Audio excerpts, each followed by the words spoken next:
कि वो मदारिस को देखें, जमीयत को देखें, राजनीतिक से उनका क्या मतलब है? फिर एनआरसी में बांग्लादेश के लोग वापस जाने चाहिए, ऐसे ही जो ये महमूद मदनी अपने आप को मदीने का साबित करना चाहते हैं, ये भी वापस मदीने जाने चाहिए। देखिए गलती एक बार होती है, ओवैसी का मसला छोड़ दीजिए आप फिलहाल। अब महमूद मदनी चाहते क्या हैं? एक तरफ प्रोटेस्ट होता है रसूलुल्लाह की शान में गुस्ताखी करने वाले के ख़िलाफ़, अगले दिन बयान आ जाता है। बीजेपी के इशारे पर कौन काम कर रहा है ये तो आवाम को पता चल चुका है, मुझे कहने की कोई ज़रूरत नहीं है। पहले आवाम को भी पता था, अब उलामा भी इस पर नज़र गहरी रखे हुए हैं। ये मुसलमानों को पागल कहते हैं, मुसलमानों का चंदा खाते हैं और मुसलमानों को पागल कहते हैं। महमूद मदनी को लेकर इस तरीके से असदुद्दीन ओवैसी को लेकर उन्होंने बयान दिया है, उसके बाद मुस्लिम समाज के बड़े बड़े बुद्धिजीवी लोग, खासकर आलिम हो या फिर उन्हीं के संगठन से जुड़े हुए वो तमाम लोग मौलाना महमूद मदनी के उस बयान को लेकर विरोध करना शुरू कर चुके हैं। कई बार आपने देखा कि सोशल मीडिया से लेकर digital media, print media, electronic media, तमाम जगह एक ही नाम चल रहा है, महमूद मदनी। फिलहाल खतौली में मौजूद हैं फैसल ज़मीर मेरे साथ इस वक्त मौजूद हैं, जो अपनी राय को लेकर, मुखर बोलने को लेकर जाने जाते हैं। इनसे भी जानते हैं कि आखिर कई बार ये उनका बड़ा समर्थन करते हैं। फैसल ज़मीर किस तरीके से सोचते हैं महमूद मदनी को लेकर, फैसल ज़मीर की क्या राय है वो भी जानने की कोशिश करते हैं। जी फैसल भाई, बहुत बहुत शुक्रिया। अस्सलाम वालेकुम। क्या लग रहा है आपको, जिस तरीके से मौलाना महमूद मदनी आजकल बड़े हाईलाइट में हैं, क्या लग रहा है? पहले आप मुझे बताएं। असल में मसला ये है कि शायद महमूद मदनी साहब का कोई बड़ा काम आसान हुआ है इस बयान को देकर। कैसे? हमेशा सत्ता पक्ष के बारे में बोला जाना ये कहीं ना कहीं डाउटफुल होता है। कैसे बोल रहे हैं वो सत्ता के समर्थन में? हमेशा उनकी रिवायत रही है, कांग्रेस की सरकार हो या भाजपा की सरकार हो, वो हमेशा सत्ता के साथ रहे हैं। वो तो मुसलमानों के बड़े आलिम हैं, बड़े लोगों की आस्थाएं जुड़ी हैं, बड़े लोग उनको सम्मान करते हैं। राजनीति से तो उनका कोई लेना देना नहीं, वो कहते हैं।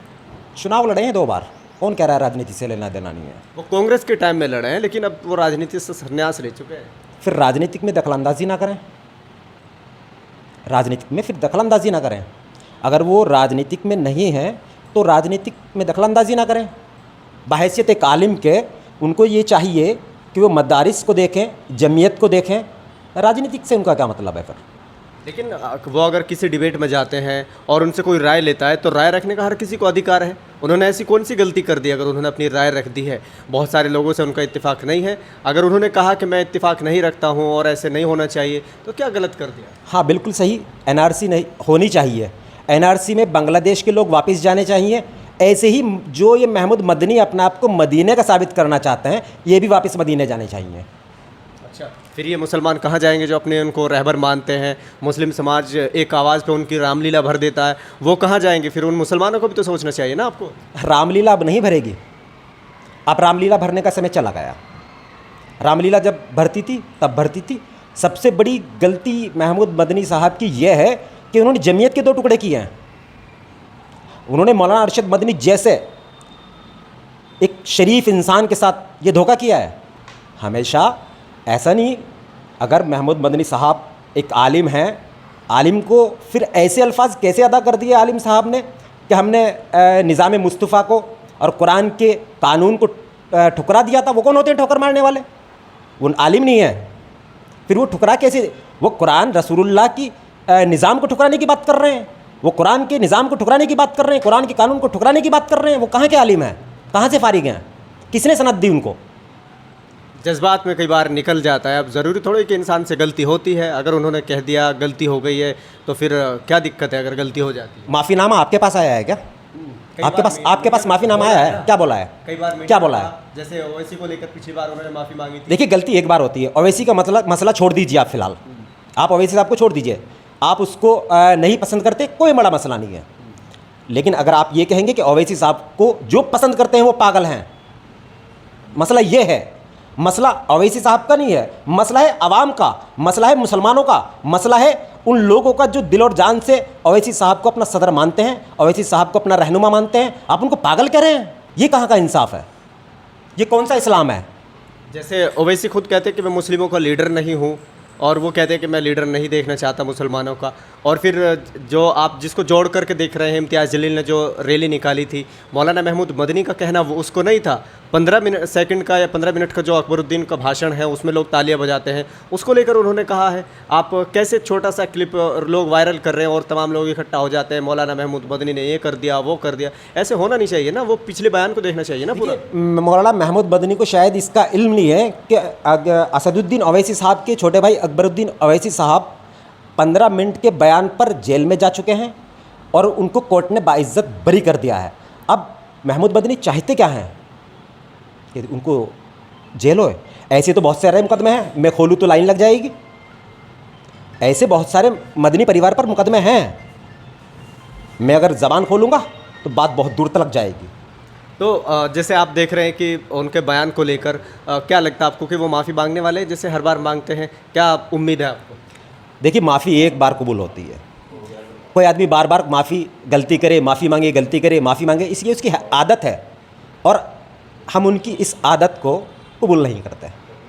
अच्छा, नज़रिए का इख्तिलाफ हो सकता है, उनकी बात से इख्तिलाफ हो सकता है, लेकिन कई लोग ये कह रहे हैं कि मौलाना महमूद मदनी को बुरा नहीं कहना चाहिए क्योंकि वो आलिम है।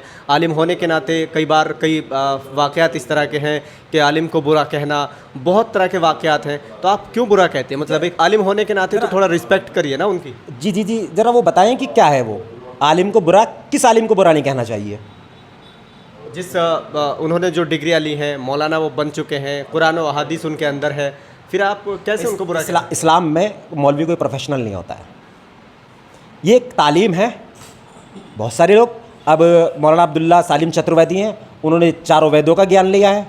अब क्या हिंदू समुदाय उनको अपना रहनुमा मानता है? देखिए, कुरान और हदीस का इल्म हासिल करना अलग चीज़ है। आलिम के एतबार से उनकी बुराई कौन करता है? मिजाज इस तरह का हो चुका है कि सत्ता में बैठे हुए लोगों की चापलूसी करना, सत्ता में बैठे हुए लोगों की हाँ में हाँ मिलाना, ये कहाँ का इंसाफ है? चलिए, आप ओवैसी समर्थक है या फिर क्या किस नज़रिए से देख रहे हैं इसको? देखिए, यहाँ ओवैसी समर्थक की बात ही नहीं हो रही है। यहाँ पर बात हो रही है कि महमूद मदनी साहब सिर्फ इसीलिए बने हैं कि एक तरफ प्रोटेस्ट होता है रसूलुल्लाह की शान में गुस्ताखी करने वाले के ख़िलाफ़, अगले दिन बयान आ जाता है। ये क्या है? कई लोग ये कह रहे हैं कि वो बीजेपी के इशारे पे काम कर रहे हैं, क्या लगता है आपको? ऐसे ही है, सच में?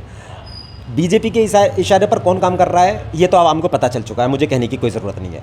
और उससे बड़ी बात कि अब पहले आवाम को भी पता था, अब उलामा भी इस पर नज़र गहरी रखे हुए हैं। मैं तो दारुल उलूम देवबंद से एक रिक्वेस्ट करूँगा कि वे महमूद मदनी के ख़िलाफ़ एक अच्छा सा लेटर लिखें और उनको जमीयत के सदारत से ही उतार दिया जाए। ये इस काबिल नहीं है कि सदारत करें। तो आप उनको सदारत के ओहदे पर नहीं देखना चाहते? बिल्कुल नहीं देखना चाहते, वो इस काबिल नहीं है कि वो सदारत करें। एक आलिम बड़ा दूरअंदेश होता है, जब वो कोई बयान देता है, कोई इस तरह की चीज़ सामने रखता है, तो उसके पीछे बड़ी सोच और बड़ी फ़िक्र होती है। तो हो सकता है इसमें कोई ओवैसी के लिए कोई अच्छी चीज़ हो या कोई ऐसी चीज़ हो जो मतलब उन्होंने बड़ी दूरअंदेशी से की है, वो आप समझने में कासिर है। देखिएगा, ये ऐसा ही हो गया मसला। एक आलिम बहुत दूरअंदेशी बात करता है। क्या निज़ाम मुस्तफ़ा वाली बात दूरअंदेशी थी? एक जाहिल भी समझ जाएगा कि जो निज़ाम मुस्तफ़ा के ख़िलाफ़ बोलता उसका क्या मयार है। ये गलत बात है। जो बंदा निज़ाम मुस्तफ़ा और कुरान के कानून का रिजेक्ट कर रहा हो, रिजेक्ट जैसे अम्मा के पेट से सुनकर आए थे, रिजेक्ट, हर किसी को रिजेक्ट करता हूँ, हर किसी को रिजेक्ट करता हूँ, चल गया पता, अवाम ने और उलमा ने आपको रिजेक्ट कर दिया। रिजेक्ट तो अब इनको कर दिया गया। इन्होंने मौलाना अरशद मदनी साहब के साथ एक जुल्म किया है, जमीयत के साथ जुल्म किया है, मुसलमानों पर जुल्म किया है। ये मुसलमानों को पागल कहते हैं, मुसलमानों का चंदा खाते हैं और मुसलमानों को पागल कहते हैं। ये कहाँ मुसलमानों के लिए तो बड़ी चीज़ें चलाते हैं वो। अभी हमने देखा कि बहुत सारे मकातिब चला रहे हैं मस्जिदों में और इस तरह से चला रहे हैं। जमीयत तो बहुत काम कर रही है, जमीयत तो मुसलमानों का बड़ा संगठन है। जमीयत मुसलमानों का बड़ा संगठन है, लेकिन उसके सदर जो इस वक्त हैं वो आरएसएस की गोद में है। महमूद मदनी बड़ा आरोप लगा रहे हैं। बिल्कुल सही कह रहा हूँ मैं, वो आरएसएस की गोद में खेल रहे हैं इस वक्त। कैसे साबित कर पाओगे? कैसे साबित कर पाऊंगे? साबित है, करने की ज़रूरत नहीं है कि महमूद मदनी साहब आरएसएस के इशारे पर काम करते हैं। उन्होंने देखा कि नामूस रिसालत पर इम्तियाज़ भाई ने जो रैली की, जो प्रदर्शन किया, उनको लगा कि कहीं इस बात पर लोग संगठित ना हो जाएं। उनका एक शगुफा आ गया बीच में। ये तो लगता है कि हाँ हो सकता है, कई लोग समझ भी जाएंगे, लेकिन इसके अलावा और क्या हो सकता है? ये कहीं ऐसा ना हो कि बात निकलेगी तो बहुत दूर तक जाएगी।